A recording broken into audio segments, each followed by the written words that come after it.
BBC news আন্তর্জাতিক সংবাদে আপনাকে স্বাগতম। শুরুতেই সংবাদ শিরোনাম, এরপর বিস্তারিত।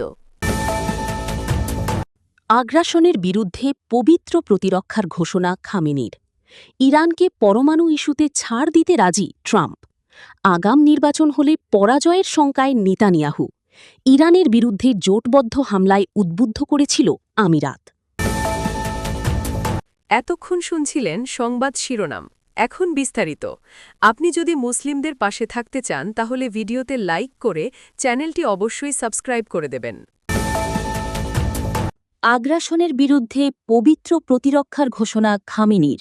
ইরানের সর্বোচ্চ নেতা আয়াতুল্লাহ মোজতবা খামেনি বলেছেন, ইরানের পবিত্র প্রতিরোধ দেশটিকে যুক্তরাষ্ট্রের মোকাবিলায় আরও শক্তিশালী ও প্রস্তুত করেছে। একই সঙ্গে তিনি জাতীয় ঐক্যের ওপর গুরুত্বারোপ করেছেন। জাতীয় ফার্সি ভাষা সংরক্ষণ দিবস ও বিখ্যাত কবি ফেরদৌসিকে স্মরণ করে দেওয়া এক বিবৃতিতে খামেনি একথা বলেন। খবর আল জাজিরার।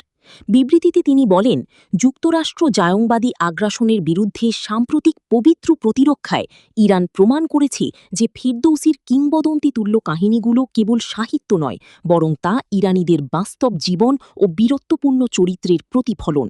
খামেনি আরও বলেন, ফিরদৌসির মহাকাব্য শাহনামায় বর্ণিত বীরত্বপূর্ণ ও কোরআনসম্মত মূল্যবোধ ইরানের সব জাতিগোষ্ঠী ও সামাজিক শ্রেণীকে ঐক্যবদ্ধ করেছে। এসব মূল্যবোধ দেশের পরিচয়, স্বাধীনতা ও অস্তিত্ব রক্ষার লড়াইয়ে জনগণকে অনুপ্রাণিত করছে। বিবৃতিতে তিনি ইরানি পুরাণী অশুভ শক্তির প্রতীক জাহাকের সঙ্গে বর্তমান আগ্রাসীদের তুলনা করেন। ইরানকে পরমাণু ইস্যুতে ছাড় দিতে রাজি ট্রাম্প।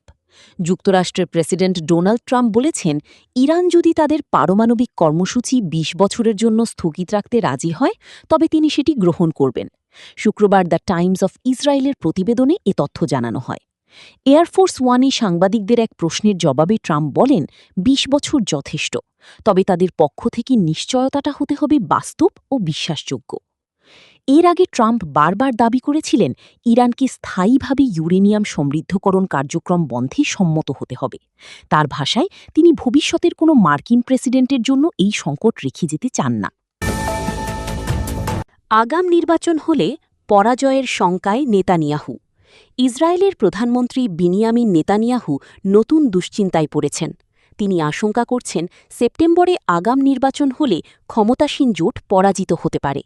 ইসরায়েলি গণমাধ্যমের প্রতিবেদনে এ তথ্য উঠে এসেছে। ইসরায়েলের চ্যানেল ১২ জানিয়েছে, নেতানিয়াহু আল্ট্রা অর্থোডক্স দলগুলোর নেতাদের সতর্ক করে বলেছেন, দেশ এখনও ইরান ইস্যুতে কাঙ্ক্ষিত সাফল্য অর্জন করতে পারেনি এবং এই মুহূর্তে তিনি নির্বাচনী প্রচারে নামার অবস্থায় নেই।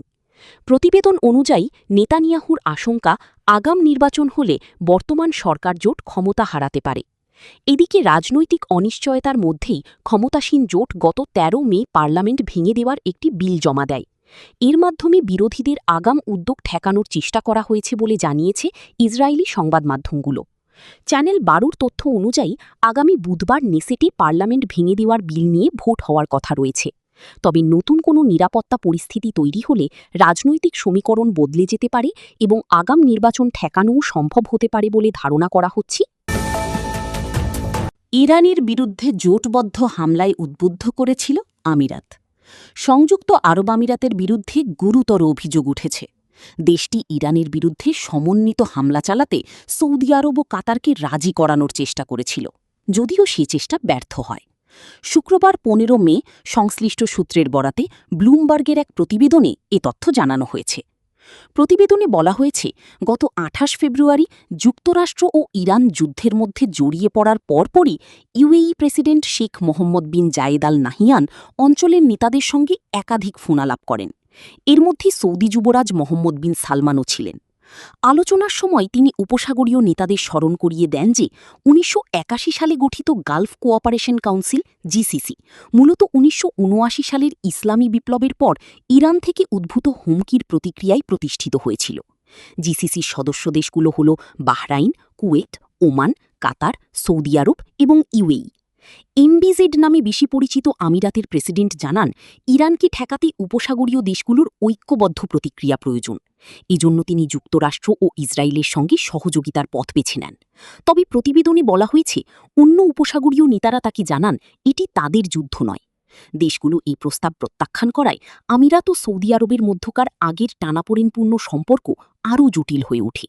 তবে শেষ পর্যন্ত আমিরাত অন্য উপসাগরীয় দেশগুলোর সমর্থন ছাড়াই ইরানের বিরুদ্ধে কয়েকটি সীমিত হামলা চালায়।